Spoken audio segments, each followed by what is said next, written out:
안녕하세요. 문득 하루가 너무 조용해서 괜히 창밖만 오래 바라보게 되는 날이 있습니다. 누구 한 사람 전화 한 통만 해줘도 좋을 텐데 이젠 기다리는 사람도 없다는 사실에 마음이 괜히 서늘해질 때가 있죠. 한평생 가족을 위해 살아왔는데 지금 내 곁엔 아무도 없습니다. 혹시 여러분도 그런 마음으로 오늘을 버티고 계시다면 제 이야기를 잠시 들어봐 주세요.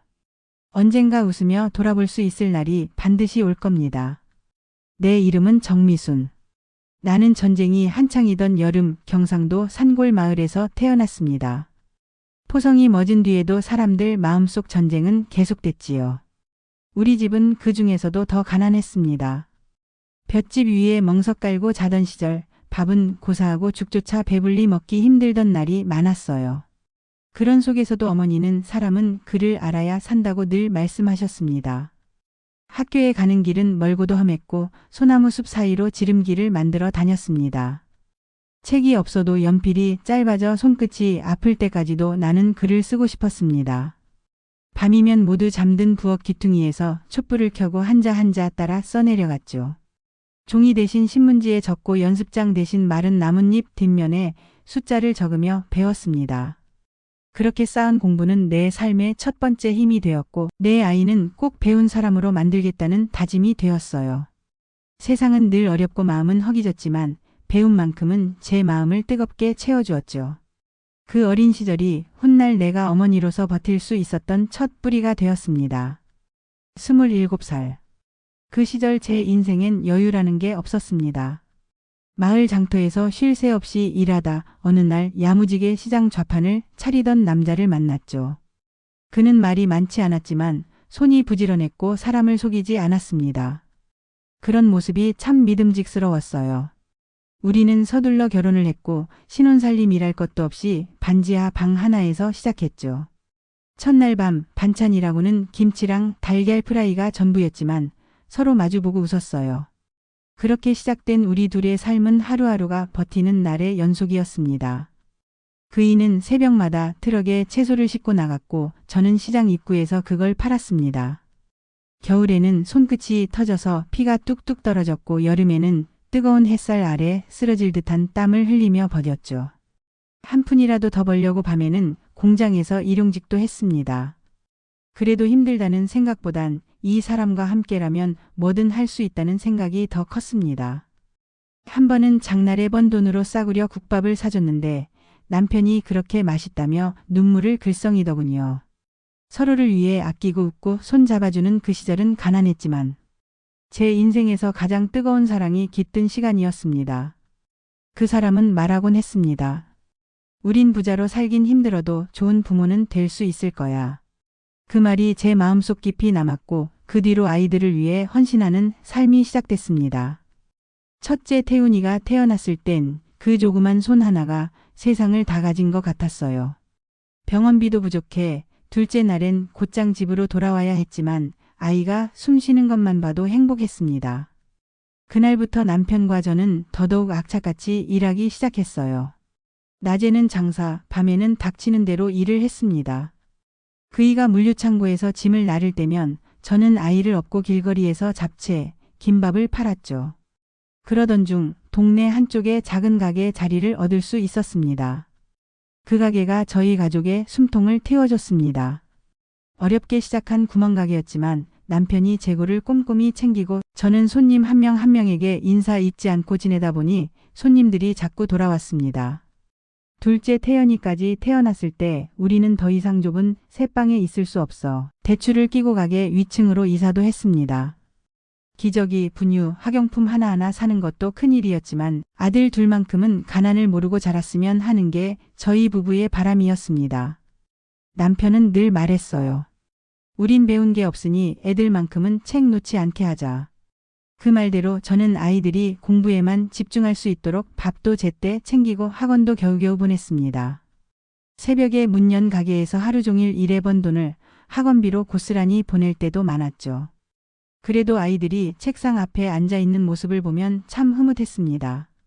누군가는 그걸 희생이라고 하겠지만 저는 전혀 후회 없었습니다. 그 아이들이 잘 되기만 바랐고 우리보다 나은 삶을 살기만을 기도했으니까요. 그게 부모의 마음 아니겠어요? 남편이 처음 몸이 안 좋다고 한 건 겨울이 시작될 무렵이었어요. 가래가 끼고 기침이 멈추질 않는다며 병원을 다녀왔는데 그게 마지막이 될 줄은 몰랐습니다. 의사는 말기 폐암이라고 했고 치료보다는 편히 지낼 수 있도록 도우라는 말만 남겼습니다. 그날 병원 앞 벤치에서 둘이 아무 말도 없이 앉아 있었어요. 그이는 담담하게 웃으며 말했죠. 미순아, 미안하다. 혼자 남겨서. 나는 그 말이 아직도 귓가에 생생합니다. 그 후로 석 달 그는 급격히 말라갔고 나는 매일 밤 기도했어요. 하루만 더, 제발 하루만 더 같이 있게 해달라고. 하지만 어느 아침 그 사람은 조용히 눈을 감았습니다. 아무런 짐도 남기지 않고 말 한마디 없이 떠났습니다. 상가문은 열어야 했고 아이들 밥은 챙겨야 했습니다. 장례 치른 뒤 사흘 만에 다시 가게 문을 열었죠. 누군가는 그 나이에 뭐하러 일을 계속 하느냐고도 했지만 나에겐 살아야 할 이유가 여전히 있었어요. 두 아이 그리고 그이가 남긴 산. 혼자 계산하고 혼자 물건 드리고 혼자 이사도 했습니다. 매출은 줄었지만 손님 하나하나에게 더 따뜻하게 다가갔습니다. 정 붙인 사람들이 나를 믿고 찾아와줬고 그 덕분에 가게도 마음도 무너지지 않았어요. 남편이 떠난 자리는 컸지만 그 빈자리를 메우려 했으며 살다 보니 나 자신도 모르게 단단해졌습니다. 나는 어쩌면 그때 진짜 가장이 되었는지도 몰라요. 시간이 참 빠르더군요. 어린 태훈이가 청년이 되어 여자친구를 데려왔을 때 나는 괜히 울컥했어요. 엄마, 이 사람이랑 결혼하고 싶어. 그 한마디에 내 마음속에 있던 수많은 추억이 한꺼번에 떠올랐죠. 시장에서 먹이고 입히던 시절 밤새 입을 덮어주던 기억들이 눈앞에 스쳤습니다. 며느리 될 수연이는 첫인상이 참 단정했어요. 조심스러우면서도 속은 야무져 보였죠. 아, 저 아인 내 딸처럼 대해줘도 괜찮겠다는 생각이 들었어요. 혼수가 부족하다고 속상해하길래 나는 말했어요. 그냥 웃으면서 살아라. 그게 제일 큰 혼수다. 신혼집은 내가 미리 준비했어요. 전세자금 대출은 내가 갚아줬고 가전제품이며 가구 식기 세트 하나까지 내 손으로 직접 고르고 배달도 챙겼습니다. 예물도 내 돈으로 했어요. 그냥 내가 해줄 수 있을 때 다 해주고 싶었어요. 남편이 살아있었다면 같이 했을 일이라 생각했죠. 결혼식 날 아들보다 며느리 얼굴만 쳐다봤어요.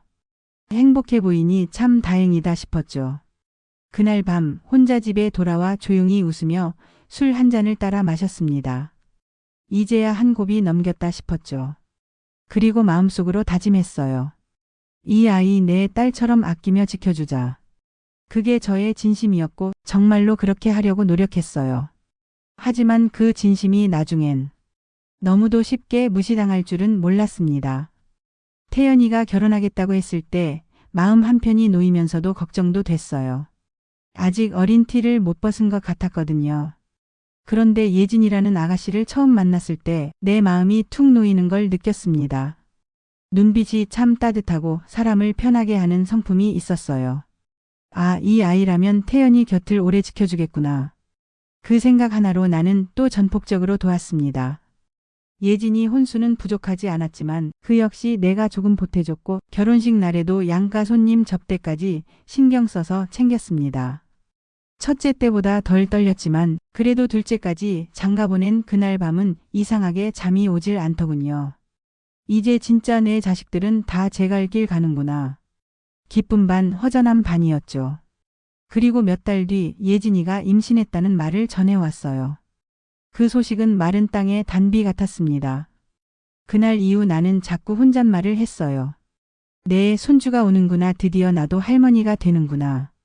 손주가 태어나던 날 병원 로비에 앉아 있는데 심장이 두근거려 가만히 있질 못하겠더라고요. 태어난 손주를 처음 안아보는데 그 조그만 아이가 내 팔에 안긴 순간 나는 또다시 살아야 할 이유를 찾았어요. 기저귀부터 아기 욕조까지 그 무엇 하나 남기지 않고 사다 나르며 돌봤습니다. 손주 재롱 하나에 웃고 옹알이에 눈물 나게 웃던 날들. 내 인생에 다시 봄이 왔다는 표현이 정말 그때만큼 어울리는 순간이 없었습니다. 그렇게 나는 또다시 사랑을 주며 살게 되었죠. 그러나 그 따뜻했던 날들이 그리 오래가지 않을 줄은 그땐 정말 몰랐습니다. 손주가 자라기 시작하면서 어느샌가 나의 역할은 점점 줄어들기 시작했습니다. 예전엔 매일같이 엄마 이것 좀 도와주세요. 애 좀 맡아주세요 하던 아이들이 어느 순간부터는 조심스레 선을 긋기 시작하더군요. 처음엔 바쁘겠거니 이해하려 했습니다. 직장 다니고 애 키우며 사는 게 쉬운 일이 아니라는 걸 나도 아니까. 하지만 점점 전화도 뜸해지고 문자로 생일 축하 한 줄 오는 것도 없어진 걸 보면서 속으로 이상한 예감이 들기 시작했어요. 그래도 내가 뭔가 실수했을까 자꾸 돌아보며 마음을 다잡았습니다. 어느 날은 일부러 반찬 바리바리 싸서 큰아들 내 집에 들렀는데 며느리 예지가 현관 앞에서 난처한 얼굴로 말하더군요. 어머님, 이런 말 드리기 좀 그런데요. 저희가 요즘 좀 바빠서요. 다음부턴 꼭 연락하고 와주셨으면 좋겠어요. 그 말에 가슴이 철렁 내려앉았습니다. 난 그저 잘해주고 싶었을 뿐인데 내가 그 집 앞에 설 자격도 없어졌구나 싶었습니다. 작은 아들 내 집도 비슷했습니다. 엄마 방식이 좀 구식이야. 요즘은 그렇게 애 키우지 않아. 하며 내가 건넨 육아 조언 하나에도 못마땅한 눈치를 보였고 내가 준비해간 조끼 하나에도 아이고 요즘 이런 건 안 입혀요 하고 웃어 넘기기 일쑤였죠. 나는 그냥 사랑을 준 것뿐인데 그 사랑이 간섭이 되었고 그 마음이 부담이 되었단 걸 그제야 알게 됐습니다. 사람 마음이 이렇게 외면받을 수 있다는 걸 그 나이 들어 처음 제대로 느꼈어요. 그리고 내 자식들이지만 이젠 나와 점점 다른 세상을 살아간다는 걸 인정해야겠구나 싶었습니다. 사람 마음이란 게 그렇더군요. 내가 가진 게 많지 않아도 자식들에겐 뭐든 아낌없이 주고 싶었습니다. 그래서 손주가 학원에 다닌다 하면 등록금 내줬고 피아노 사달라고 하면 제일 좋은 걸 골라 사줬습니다. 어학연수를 간다고 했을 땐 통장 잔고를 싹 털어 뒷바라지 했죠. 그때마다 자식들은 엄마 진짜 고마워요 라는 말 대신 다음에 또 좀 부탁드릴게요 하는 시기였어요. 그래도 좋았습니다. 내가 줄 수 있는 걸 줘서 우리 애들이 덜 힘들다면 그걸로 충분했으니까요. 하지만 그렇게 베푼 시간이 몇 해가 지나자 나는 서서히 필요할 때만 찾는 사람이 되어가고 있었습니다. 찾아오는 날보다 돈 보내달라는 연락이 더 잦아졌고 내가 무슨 말을 꺼내기라도 하면 엄마는 왜 그렇게 예민하게 구세요? 하며 쏘아붙이기도 했죠. 한 번은 둘째 며느리가 나지기 말하더군요. 요즘 엄마처럼 이렇게 오지랖 넓은 시어머니는 드물어요. 그 말에 마음이 콱 막혔습니다. 내가 오지랖 부린 걸까? 내가 뭔가 너무 나선 걸까? 내 잘못일까? 자꾸 내 자신을 되묻게 되더군요. 이런 마음으로 살 바엔 차라리 모른 척하고 혼자 지내는 게 나을 것 같기도 했습니다. 그런데도 손주 생일에는 몰래 선물 챙겨놓고 학교 행사 날이면 혹시 나를 불러주지 않을까 기다리는 마음. 그건 어떻게 지워지질 않았습니다. 가끔 거울 앞에 서면 이런 생각이 들어요. 내가 자식 키운 게 맞긴 한 걸까? 사랑을 주었지만 사랑이 돌아오지 않는 세월 속에서 나는 점점 작아졌고 내 마음은 고요하게 무너지고 있었죠. 작년 추석이었습니다. 며칠 전부터 장을 봐두고 갈비의 밤, 대추의 전거리까지 꼼꼼히 준비했죠. 남편 없이 지낸 지도 오래됐지만 명절만큼은 집이 북적이길 바라는 마음에 이것저것 정성껏 마련했습니다. 큰아들에게 전화했더니 엄마 이번엔 처가 쪽에 가야 해서요. 다음에 봬요. 작은아들은 메시지만 하나 남겼습니다. 우린 가족 여행 가기로 했어요. 미안해요. 그 두 문장이 제 마음을 꽉 눌렀습니다. 그래, 그럴 수도 있지. 명절이 뭐 별건가. 애써 웃으며 전 부치고 국을 끓였지만 마음속에는 차가운 기운이 감돌기 시작했죠. 차례상을 차리고 혼자 절을 했습니다. 남편 영정 앞에 절을 하며 여보 나 혼자야. 당신도 보고 싶고 아이들도 그립다. 그렇게 혼잣말을 하며 술을 한 잔 따랐습니다. 상 위에 올린 음식은 손도 안 댄 채 그냥 식어갔습니다. 다 먹지도 못할 걸 알면서도 왜 그리 많이 만들었는지 식탁에 마주 앉을 사람 하나 없다는 사실이 괜히 부끄럽고 괜히 슬펐어요. 창밖에선 아이들 웃음소리가 들렸습니다. 옆집에 온 손주들이 할머니 품에 안겨 웃는 모습이 문득 부럽더군요. 나도 한때는 그랬는데 왜 이리도 멀어진 걸까요? 그날 밤 텅 빈 거실에 앉아 이불을 덮지도 않고 잠이 들었습니다. 한때는 온 가족이 옹기종기 모여 밤새 웃던 그 명절이 이제는 그저 피하고 싶은 하루가 되어버렸습니다. 명절이 지나고 한 달쯤 되었을까요? 큰아들 태훈이가 오랜만에 집에 찾아왔습니다. 그날따라 말투가 어색하더군요. 엄마 이제 연세도 있고 혼자 계시는 거 너무 위험해. 요양원 들어가시는 거 어떠세요? 처음엔 그냥 걱정하는 줄 알았어요. 하지만 그 말에 이어진 얘기를 듣고 나는 한동안 말을 잇지 못했습니다. 엄마 아파트 정리는 저희가 알아볼게요. 지금 팔면 가격도 괜찮고 어차피 엄마 혼자 계셔봤자 널기만 하잖아요. 그 순간 가슴이 철렁 내려앉았습니다. 내가 그동안 해준 게 뭐였던가 싶었어요. 아이들 키우며 먹이고 재워주고 학원비에 집까지 다 해줬는데 이제 와서 내가 사는 집이 정리 대상이 되어버리다니. 작은 아들에게 물었어요. 너도 그 생각이냐? 그 애는 고개를 숙인 채 아무 말도 안 했습니다. 그 대답 없는 고요가 더 잔인했죠. 그날 밤 나는 처음으로 식탁 위에 밥을 차리지 않았습니다. 허탈했고 멍했고 자존심도 상했습니다. 그래도 한구석에선 이런 생각도 들었어요. 그래, 내가 잘못 키운 건가 보다. 내가 너무 줘버려서 애들이 당연하게 여긴 거겠지. 하지만 한편으론 이대로 끝낼 순 없다는 생각이 들었습니다. 나는 사람이지 돈이 아니니까. 자식이지만 나를 욕심으로 대한다면 이제는 엄마가 아니라 사람 정미순으로 맞서야겠다고 결심했어요. 그날부터 나는 아주 조용히 움직이기 시작했습니다. 변호사도 찾아가고 집문서도 정리하고 통장도 따로 만들고 그동안 모은 자료들도 하나하나 정리했습니다. 이제는 내가 나를 지켜야 할 차례. 내 인생을 내 손으로 마무리 짓기 위해 나는 마지막 한 수를 준비하고 있습니다. 그 이야기는 다음 영상에서 꼭 전해드릴게요. 결국 나는 내 집을 팔지도 않았고 요양원에도 가지 않았습니다. 두 아들에게는 단호히 말했죠. 이 집은 내 인생이 담긴 곳이다. 죽기 전까지는 누구에게도 넘기지 않겠다.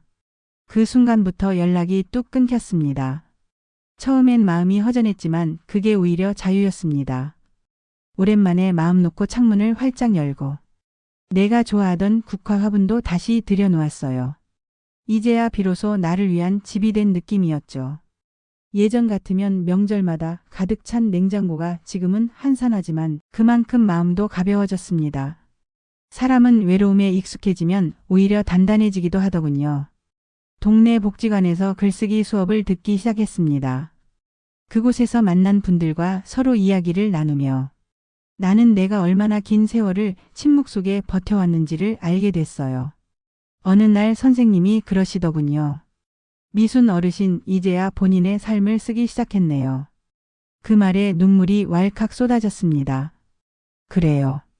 이제는 나를 위한 하루, 나를 위한 밥상, 나를 위한 말 한마디가 필요할 때입니다. 그리고 여러분께도 꼭 드리고 싶은 말이 있어요. 혹시 지금 혼자라고 느끼시나요? 가족이, 자식이 마음처럼 되지 않아서 상처받으셨나요? 그건 결코 당신 잘못이 아닙니다. 우리는 그저 사랑한 것뿐이고 그 사랑이 당연하다고 여겨졌을 뿐이에요. 이제는 우리도 그 사랑을 다시 우리에게 돌려줘야 할 시간입니다. 늦은 나이지만 나는 다시 살아가기로 했습니다. 나도 소중한 사람이라는 걸 이제야 제대로 알아갑니다. 끝까지 들어주셔서 감사합니다. 제 이야기가 마음에 드셨다면 구독과 좋아요 부탁드릴게요. 여러분의 소중한 이야기도 댓글로 남겨주세요. 우리는 서로의 이야기에 귀를 기울이며 함께 살아가고 있습니다. 다음 이야기에서도 다른 인생사를 들고 다시 찾아뵙겠습니다.